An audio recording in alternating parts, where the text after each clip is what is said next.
Okay, cool. Great. Wonderful. So you pretty much know what it is I'm going to need. They generally come already prepared. They already have all the information. They already generally know more about the car coming in, or at least they think they do, than I do, right? So that's a completely different category. But you got to remember, we all didn't start out that way. At one point in time, just like with anything in life, we were a first time. We were our first time at something, right? I mean, kind of reminds me of the Marcus Houston song, My First Time, excuse me, IMX. My first time.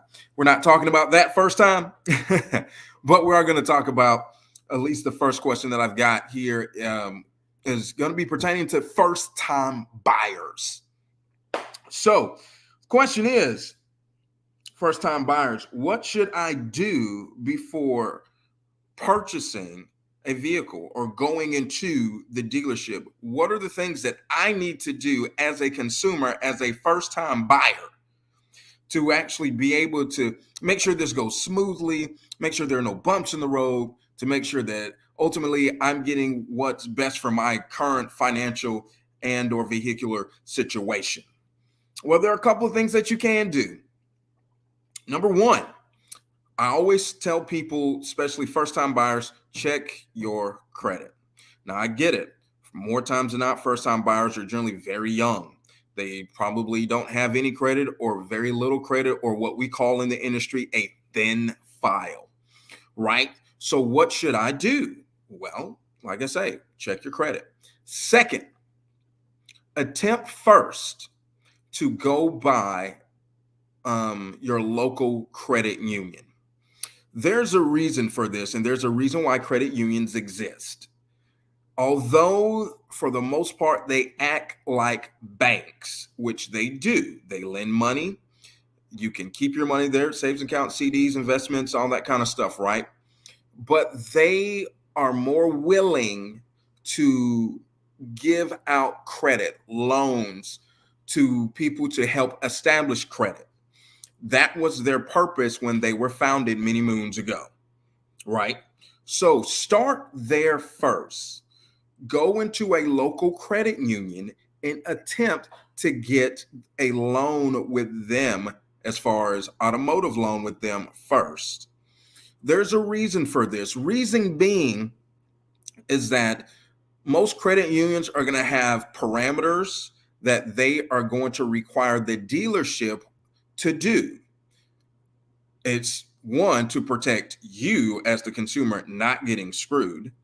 Two, it's to protect the dealership, to make sure that we are putting you in the best financial situation, meaning that we're not going to give you some high, huge interest rate because you're a first time buyer, meaning that we're not going to put you in an older vehicle for the most part because you are a first time buyer, meaning that we're not going to ask for some massive down payment because you're a first time buyer.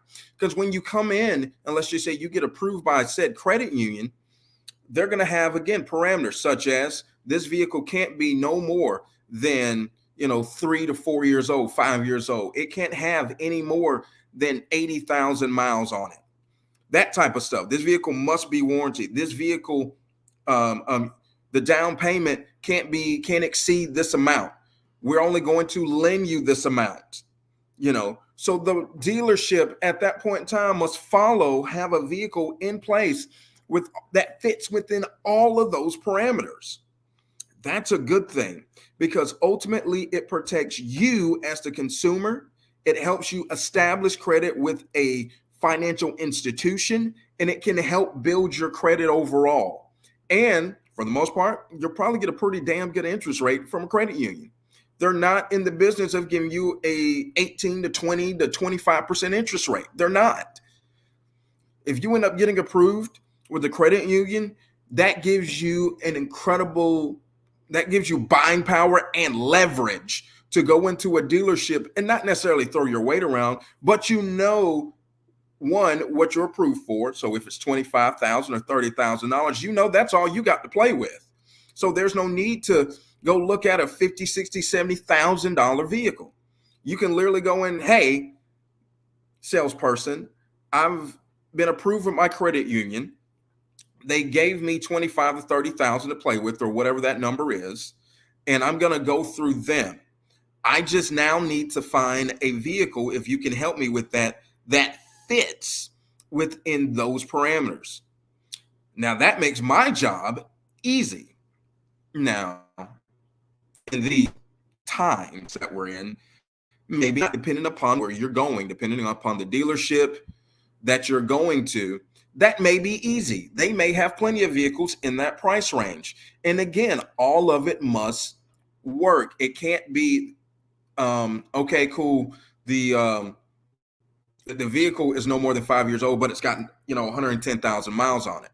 No, no, no, no, no, no. The credit is only going to lend on their parameters only. That's all.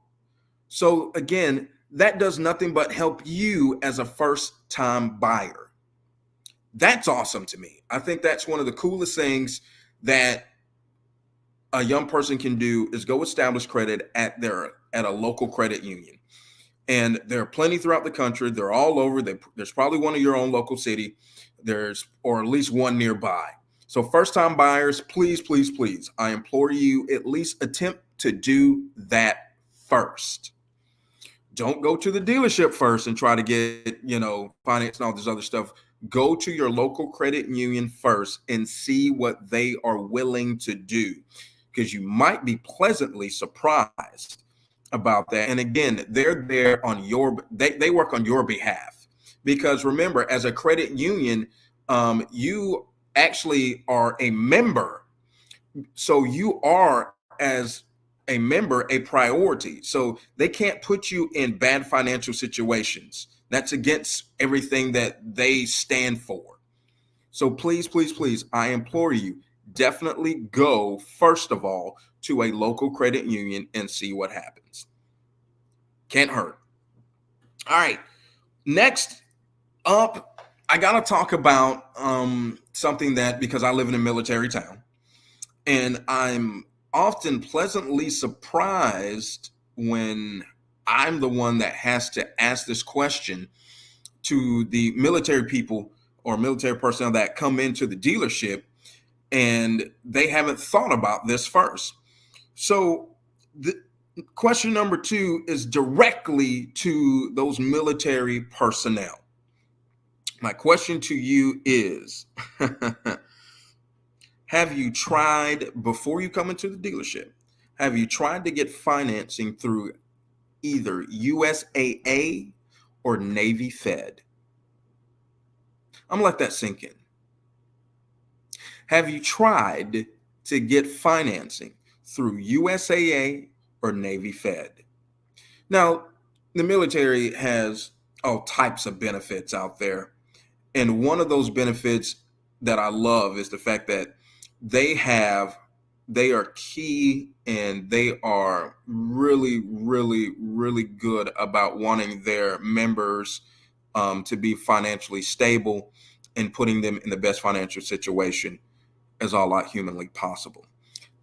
Navy Fed and USAA are the absolute best banks in the country, period. I don't understand why, and I don't know if it's something that's not being told to them, and it's not something that they are not taking full advantage of. I don't know why they don't use, like they should, like I think they should. This is just me personally. Now, I don't know, I don't have any statistics of how many military members are actually using Navy Fed and USA, which I would imagine would be a lot. If I had to guess, I'd say, more than half, or the mass majority of them, are on some level using Navy Fed or USAA. But when it comes to purchasing a vehicle, that should be your first go-to. Both of them, either or. I don't see why you wouldn't try, because one, they're going to give you the best rate, because 9 out of 10, we can't beat their rates unless, we've got 0% going on for an extended amount of time, like 60 or 72 or 84 months. That'd be the only thing that we would be able to do to beat USAA. 2, like credit unions, their main goal is to make sure that you are doing what's best financially for you. They're there to work for you. And at the end of the day, they are going to also sometimes have parameters in which, as again, just like the credit unions, dealerships have to follow.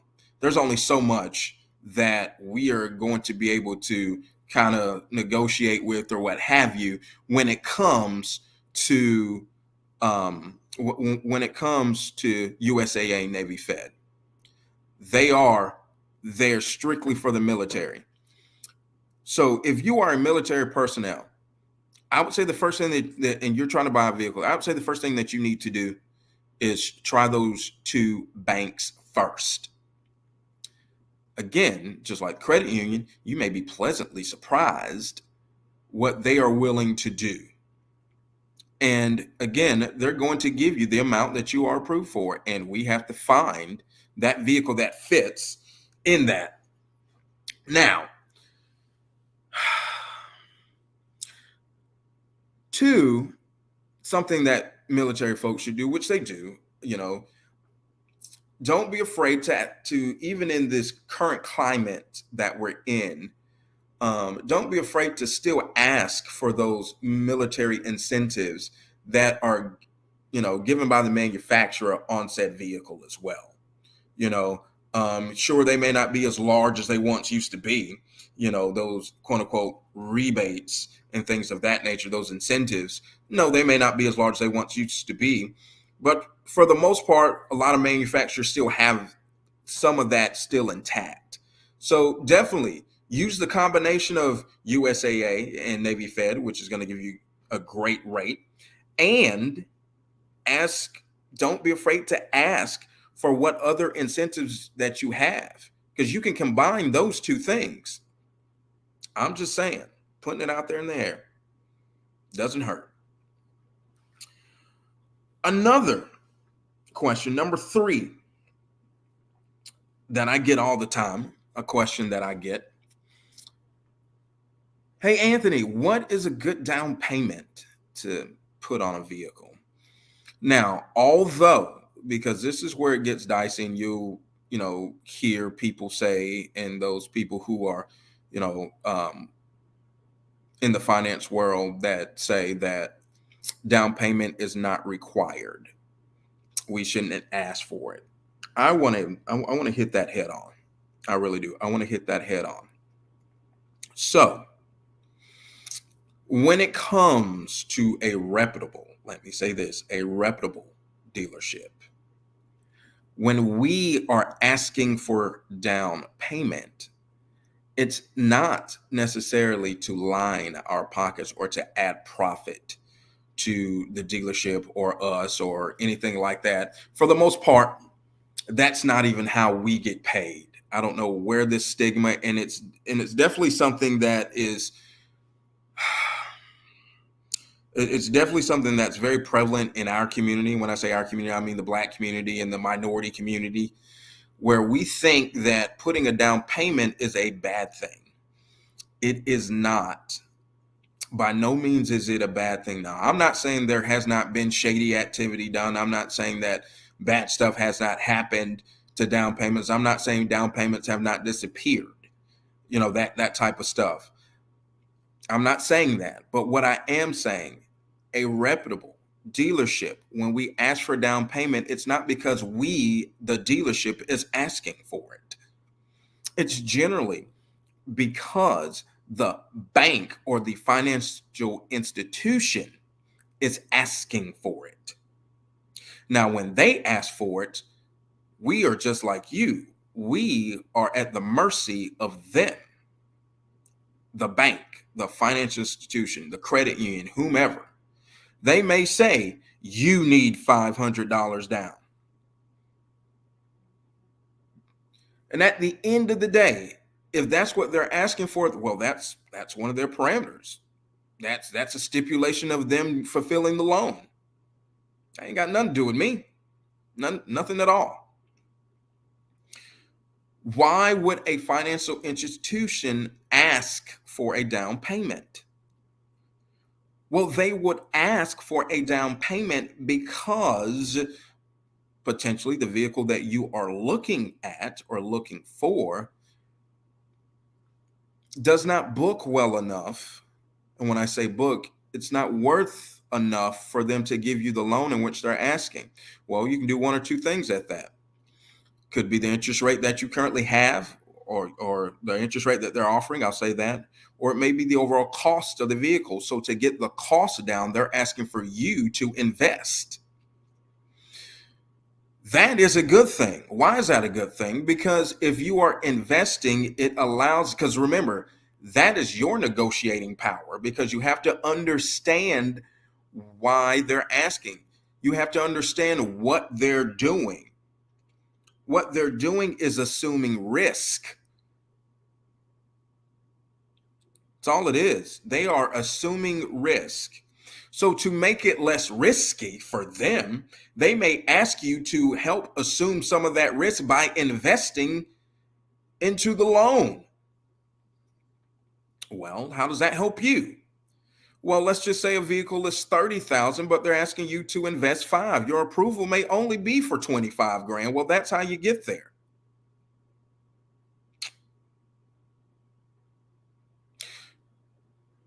Well, at that point, you're not financing 30,000. You're financing 25. That's direct correlation to payments, because if I'm not financing 30 and I'm financing 5 grand less, well, my payments can't be calculated as if I'm financing 30. It's just simple. It's just simple math. And that's all buying a car or anything else purchase wise is. It's simple math, or as my mom used to say, that's just simple arithmetic, not arithmetic, but simple arithmetic. Simple arithmetic. So when you go to invest, when you go to put down a down payment, well, what's a good percentage? Well, depending upon the vehicle, 10 to 20%. 10 to 20% down. That's a good investment. Anything over that, man, you're just making it more favorable to you. Now, how do you end up finding yourself in, situations where, oh my God, my interest rate is still high or my payment's still high? Well, that points back again directly to you. Because remember, buying a car is still, for the most part, based off credit, based off the price of the vehicle. So what you may have to do is build your credit or find a less expensive vehicle.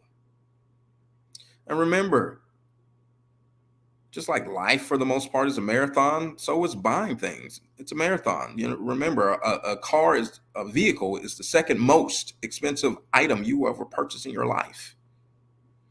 You got to graduate into some of this stuff. 21 and buying a Bugatti, you're talking about less than 1% of people that are able to do that. It's not the average. Most people tell you the average is, okay, I started out in this, Toyota Corolla, 3, 4, 5 years down the road, guess what? I'm going to get into a Camry. After the Camry, guess what? I'm going to end up getting into a Highlander or an Avalon or whatever. Next 5, 6, 7 years, I'm going to get into a 4Runner. And after that, I'm going to get into, a Sequoia. After that, I'm going to get into, because it's based upon as your life goes. When you're 21, you're in college. So, of course, they know you're broke. They know that. So why are you going in looking at a $40,000 vehicle with no credit to your name? It doesn't work that way. So they're going to give you, a Versa, just a starter vehicle, point A, point B car. From there, that holds you over until you graduate. After you graduate and get into your career, then you can get that Camry. Guess what? Guess what's happened? You have a pretty decent income coming in, so you can afford that Camry now.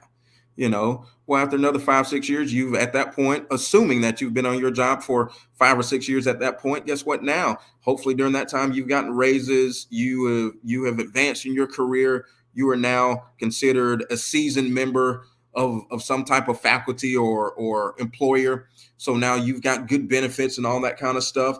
You are stable. And in that stability, they begin to give you more. As you build, so does your credit build. And at that point, you can go get more expensive items, more expensive things at that point in time. So, starting off or at any point, 10 to 20%.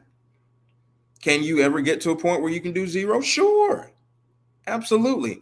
But don't get upset if you are not willing to put in on some of that risk. Don't get upset what the bank spits out when they say, well, we're taking full 100% of the risk, but your payment's 780.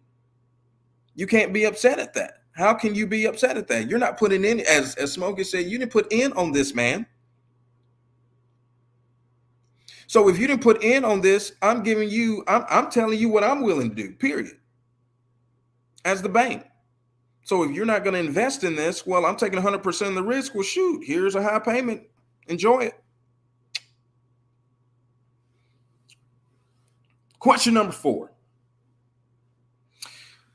Now, I've said in a few podcasts back that leasing, for the most part, there's no real win to it at this moment. That slightly changed some because now we're starting to see kind of leasing come back in small little pockets here and there. There is an advantage to leasing. What you need to understand, though, is how to lease.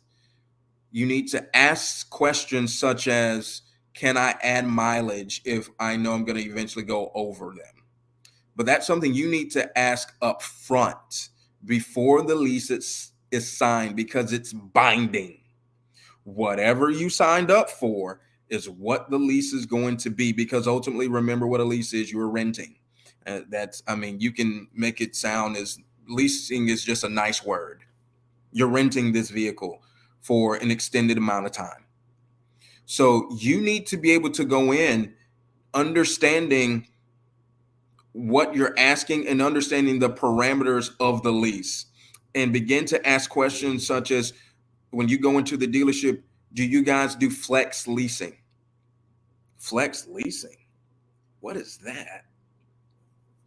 Flex leasing is if you know you are somebody that likes to go and drive, vacations and things like that, and you know that you're probably going to end up going over your miles, because remember, every mile you go over, there's a charge for that.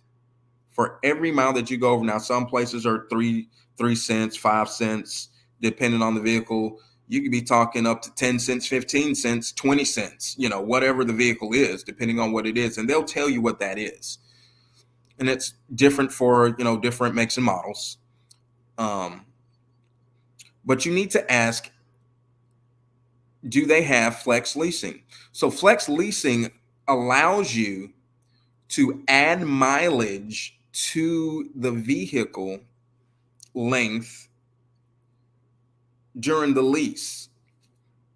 So let's just say you signed up for a 3-year, 36,000 mile lease, right?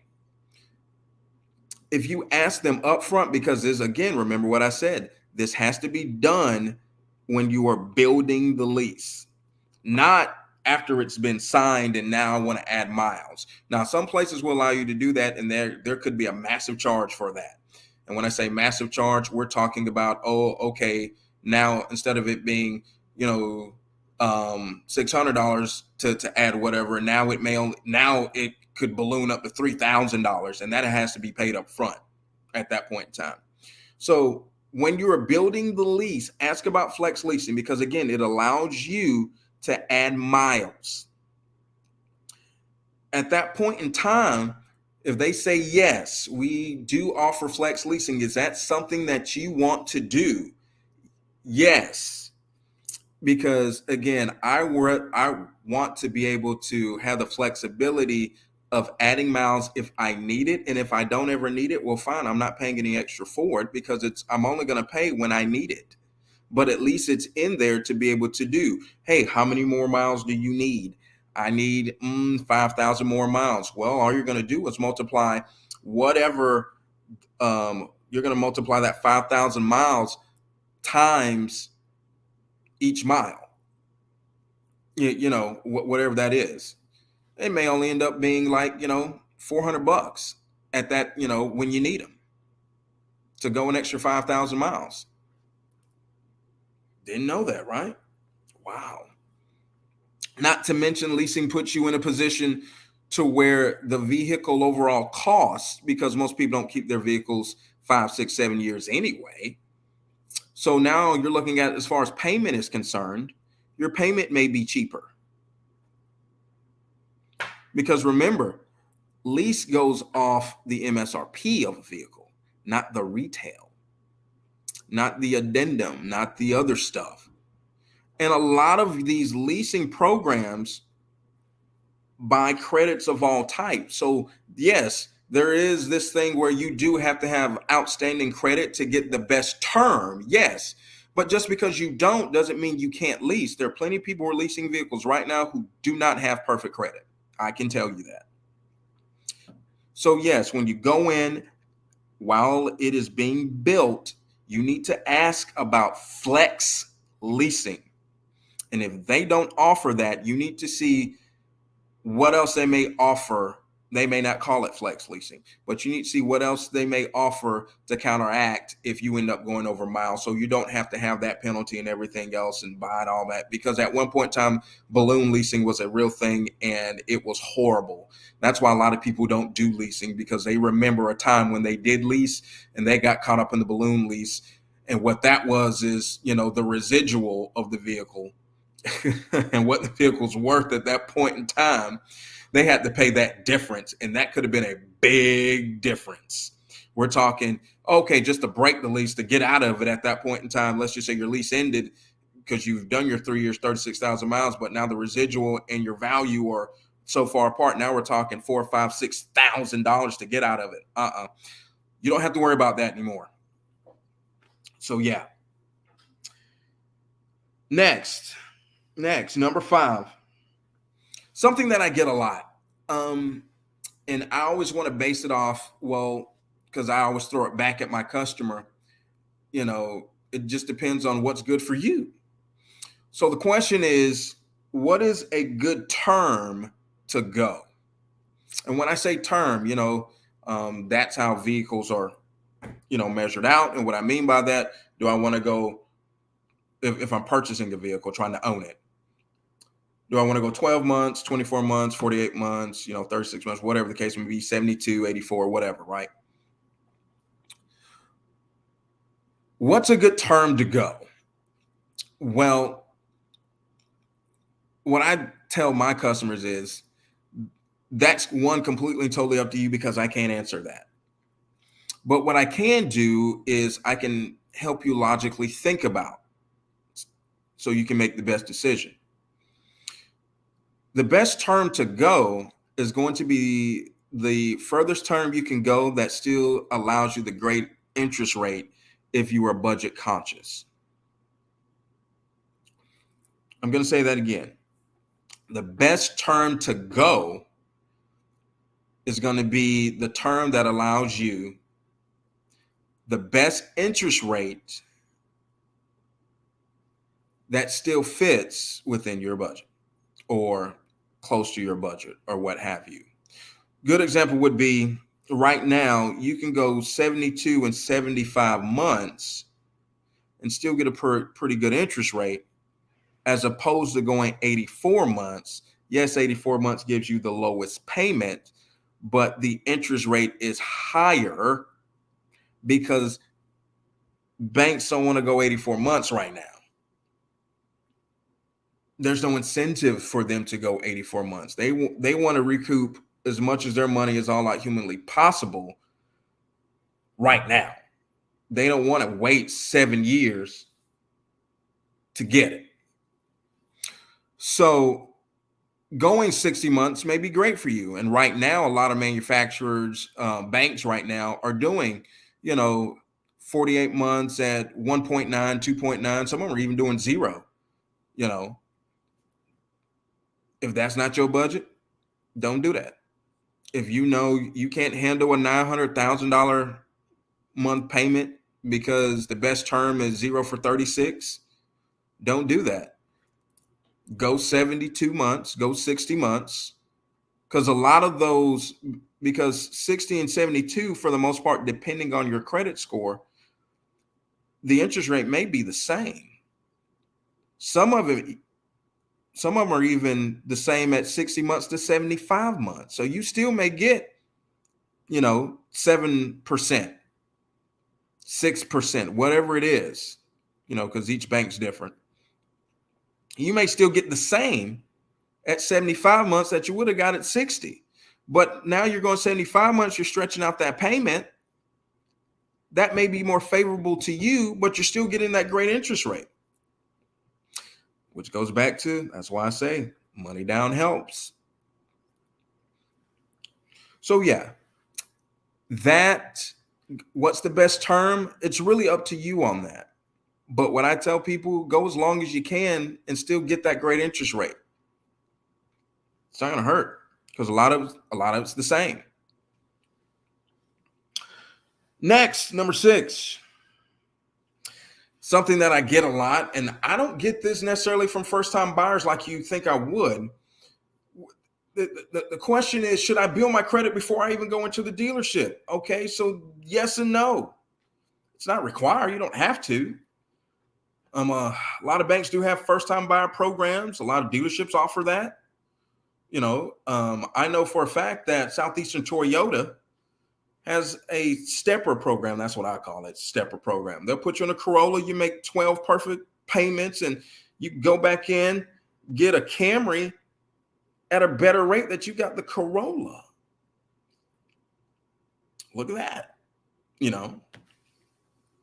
So should you build your credit before? Absolutely. I'm not somebody that's opposed to that. Absolutely. Please, please, please. Because at the end of the day, you want the best rate. The best rate comes with good credit. Now, for those folks, let's just say you're a parent and you've got your children or your kids on, as a authorized user on your credit cards. That's great. So when they go into the dealership, right, they're 690, meaning that they can probably get the car on their own. Here is something that's not being talked about. When you do that, their credit high is only going to be, or I'm not going to even say their credit high, their credit history isn't going to be there. I'll say that, which is going to make them a thin file. So how this thing works is not only credit score, but it matters what's on your credit report. So if you only have, let's just say, $1,000 of high credit, right? $1,000 of high credit, but you're 690, sure, you may be approved for the loan, but your interest rate won't reflect that. Your interest rate won't necessarily reflect the fact that you're a 690 because there isn't enough history to measure you off of. All they have is your score. So more times than not, what they're going to do is put you somewhere in the middle.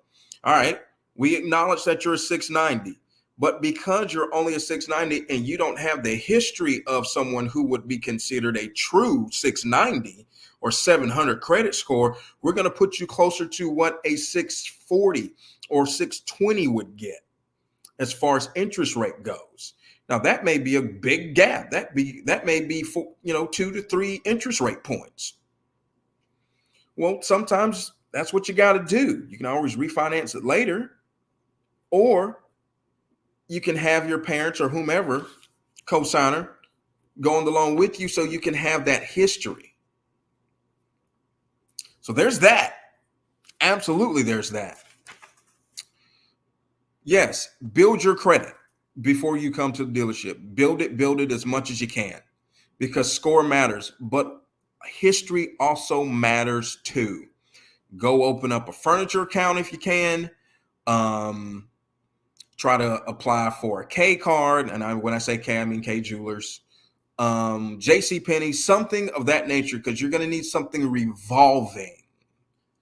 And you need to be using it, even if it's something to where you just get a small credit card and you're just putting gas on it, man, just something that's revolving. Because again, they need to be able to look at history. They need to be able to see payment history. They need to be able to see purchases and things of that nature in your name. So yeah, that matters. That matters a lot. Number 7. When should I refinance? Now, this is probably one of the biggest ones right here. When should I refinance? So, depending upon your credit score, if you don't think you got favorable terms, but at the time you just needed a vehicle and you know that you need to now get favorable terms for your budget, or life, if things happen in life and you need your payment lowered or your interest rate lowered or whatever the case may be, right? When should I refinance? So depending upon your score, some people say, 6 months. Some people say 8 months. All right. So this is me, which kind of goes back to the previous question, should I build my credit? And I'm saying that they need history. The more history that you have with your current payment, the more likely a bank is willing to listen to you and refinance you. So to me, the magic number for me is anywhere between 12 to 18 months is when you should be thinking about refinancing. Because I like to tell my customers, think of a bank like a person. They're not just institutions, but they are people. People are actually making these decisions, right? So the more that you show them that you can handle what you got, even if it's unfavorable to you, the more likely they are going to, when it's time and you feel like, okay, now I want to, put myself in a better financial situation with this thing, the more likely they are willing to listen, and the more likely they are willing to do what you're asking them to do. And the more likely they're willing to help you. So anywhere between 12 to 18 months. To me, the magic number is 14 to 15. Because why? Well, that gives you or them at least 1 year of, one whole year of history to look at. So, the first thing that they're going to look at outside of credit score, okay, great. Your credit score has gone up then this time. All right. How well did you pay me? How well did you pay me?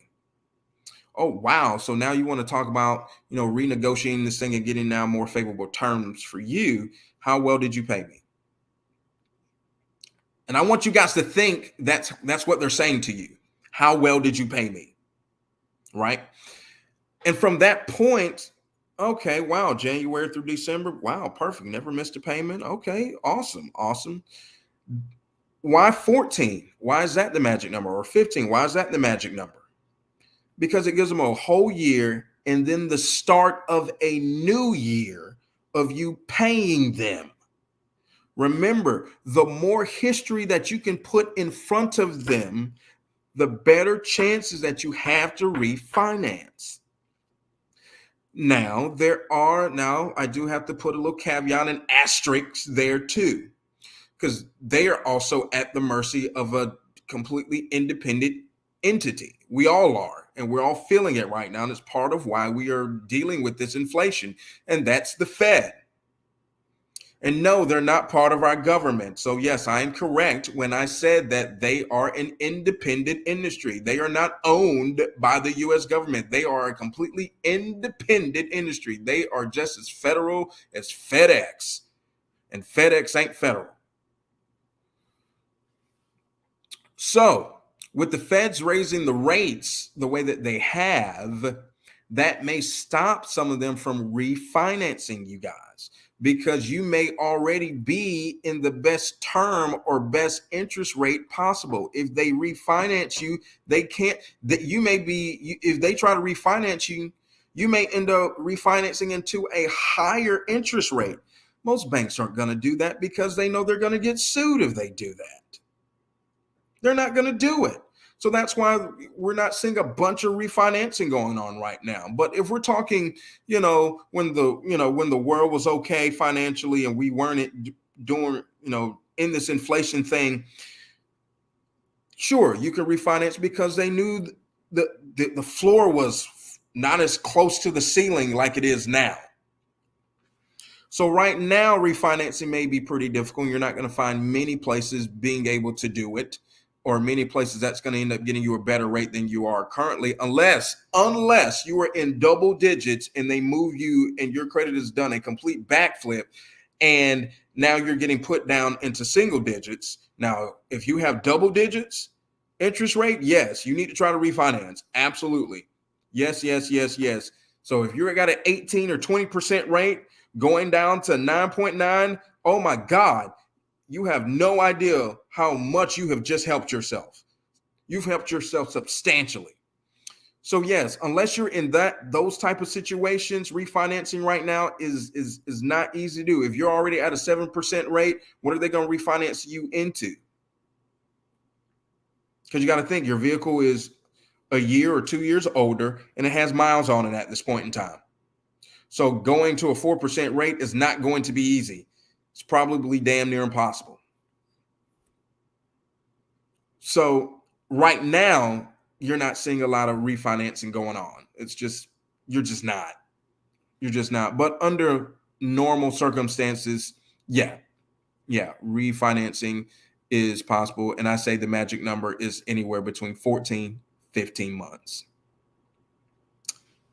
Next.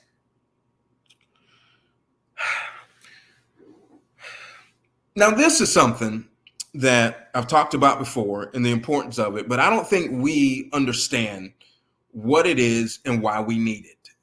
And who is it for? It's precisely for these folks who in the previous question. So the question is, do I need gap insurance? You better bet your ass you need gap insurance. Yes, emphatically yes. I am a proponent of gap insurance. I believe in it. I don't see why anyone else would ever try to talk you out of it. Yes. To me, that's a duh. Oh my God, it's going to make my payment go up. Oh my God. It's going to make my payment go up another $20. It's going to make my payment go up another $30. I would rather do that than to have to owe $2 or $3 or $4 or $5, $10, $15,000 on a vehicle I ain't got anymore. What does gap insurance do? Gap insurance makes sure, guarantees that your loan is paid off in the event that your vehicle is totaled. Well, doesn't my insurance company just pay the vehicle off? Yes and no. Depending upon the situation you find yourself in when it comes to your vehicle, meaning that if you're upside down and all this other stuff, or, you traded in a vehicle that you still owed on and whatnot, or, you're in a, really expensive vehicle and this happens within the first few months or few years of the vehicle and it's not paid off and all this kind of stuff, right? Gap insurance, oh my God, is an absolute lifesaver because it allows you, in essence, to reset financially and credit wise. I don't know why anybody would ever talk you out of gap.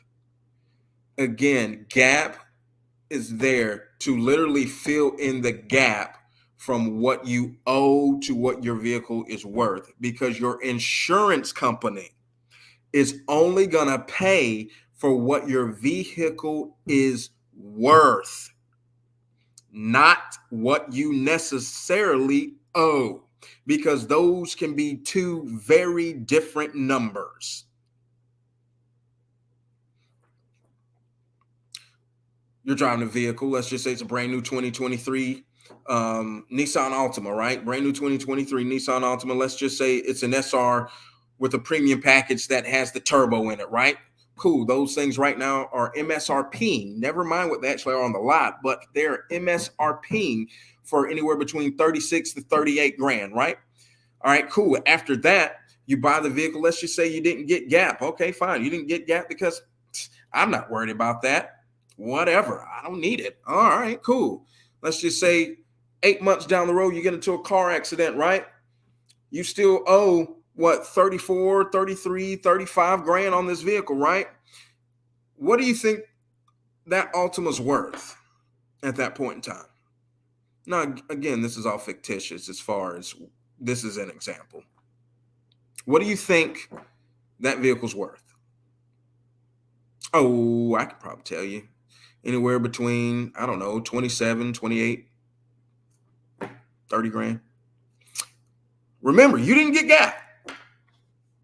So what you are going to still have to do after the insurance company says we're only going to pay 28, 29, 30 grand, but you owe 35, you're still going to have to pay that 5 grand. So guess what you're still going to do? You're still going to have to make that car payment until that 5 grand is satisfied. If you had gap insurance would have paid the 5 grand. That simple. Why not do that? Because that may ultimately hinder you from getting another vehicle, because if that's total, that may be your only vehicle. So if that's total, that means you got to go out and get another one.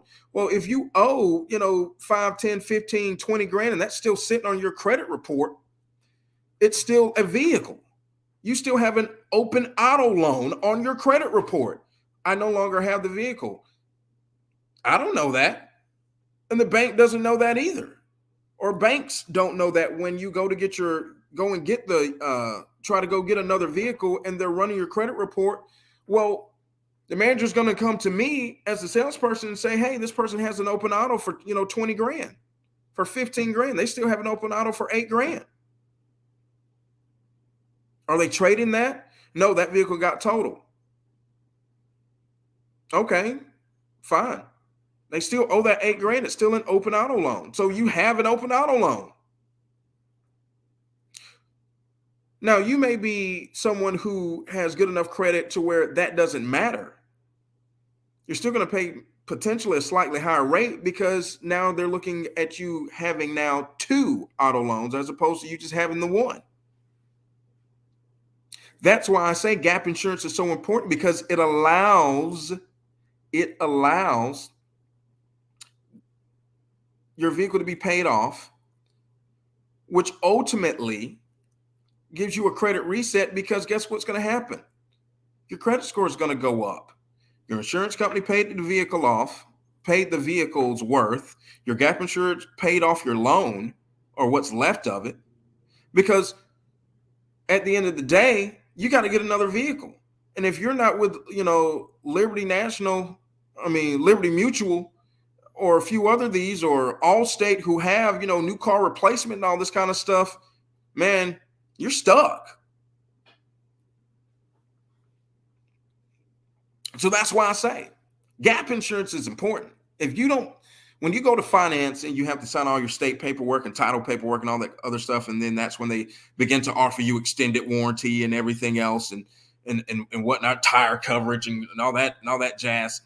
If you don't sign up for anything else, anything else, if you don't sign up for anything else, please, ma'am, please, sir, sign up for gap.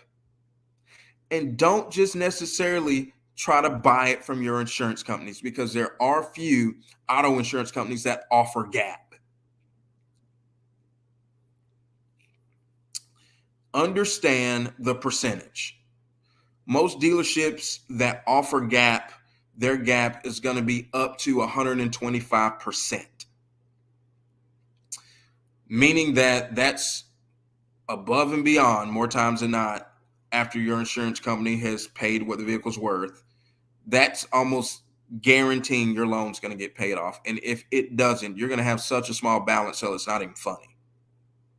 So on a $40,000 vehicle, your insurance company may pay 30. Your gap coverage, let's just say 125%, is only, is only 3,000, where you only got 2,000 left.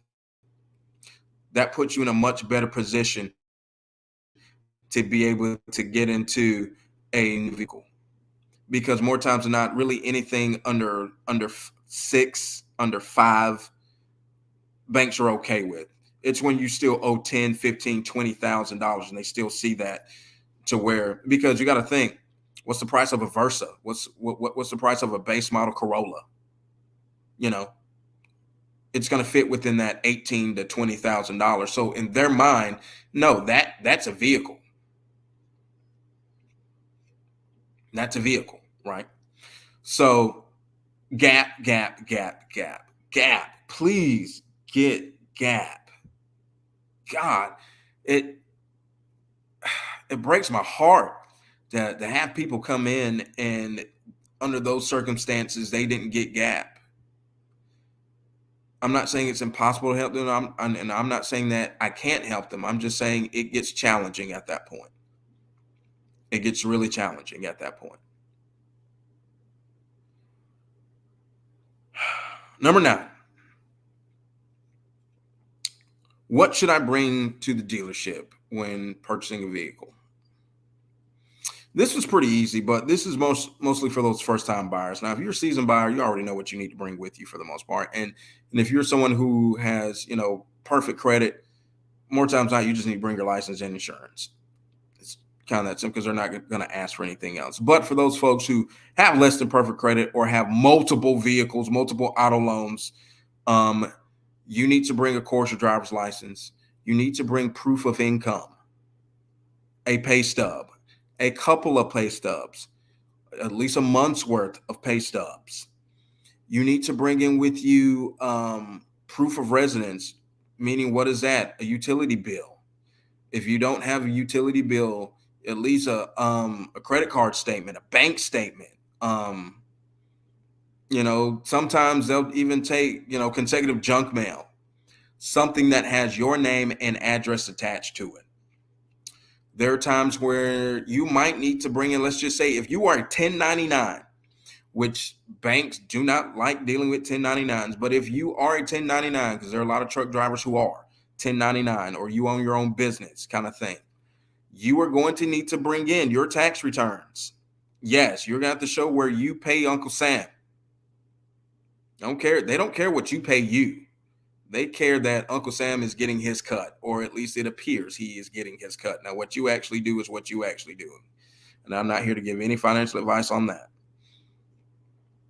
You need to bring in if you're 1099, your tax returns. And they are going to want, if you are an established business and have been established for a while, they're going to want 3 years worth. Oh, yeah. 2 to 3 years worth of tax returns. So just go ahead and get that prepared. Because whatever the income that you say that you are making, they want to see that for real. Tax returns. They want to see what you say is income, right? You may also need to bring your social security card. That more times than not is not required, but there are some banks that require it. References. Yeah, just go ahead and have 2 or 3 people lined up who are willing to be references for you. Sometimes they call them, and when I say them, I don't mean us, the dealership. I'm talking about the bank. Sometimes they call them, sometimes they don't. But have people who can vouch for you. Have people who know you for real. And when I say references, I'm talking names, phone numbers, addresses. That's simple. Already have it ready to go. Because one, it streamlines our process, because buying a car is not something that is quick for the most part. Now, if you have everything and all your ducks in a row, it can be. It can be. My fastest deal that I've done, 30 minutes. They were literally there 30 minutes. And I'm talking about, I don't know what I want to drive. I don't know if I want a car, truck, or SUV. I don't have perfect credit, but they had all their stuff. They had all their paperwork ready. So whatever I asked that I needed, they had it. And it took something that would normally take two hours, 30 minutes. They were in and out. They had finished signing all of their state paperwork and title work and everything else. They went through finance, or the business office is what it's called now. They literally went through the business office, and after everything, they were in there probably 10 minutes. The majority of the time came with picking a vehicle and doing my part of everything. So yeah, come prepared. Come prepared with everything. I hope this helped you guys out some. This has been a really awesome show. I want to implore you guys again to, like and share on my YouTube page, Behind the Experience the Car Show. This has been another great episode. I'm your host. You can link up with me, Facebook and Instagram, The McCreary Experience, and you can also go to McCrearyExperience.com. Can't wait to see you guys next week. I'm out. Valdosta Nissan says, pick your payment, then pick your vehicle. At Valdosta Nissan, we have so many vehicles to sell, we're letting you pick your payment. Some as low as $199 a month, and some even have zero down. Your vehicle, your payment. It's that easy. With over 300 company-wide, there's a vehicle for everyone, and you pick the payment. Come see why so many folks buy from Valdosta Nissan every day. All day, every day, Valdosta Nissan has your best deal. And she's not backing down. This girl is on fire. This girl is on fire. She's walking on fire. This girl is on fire.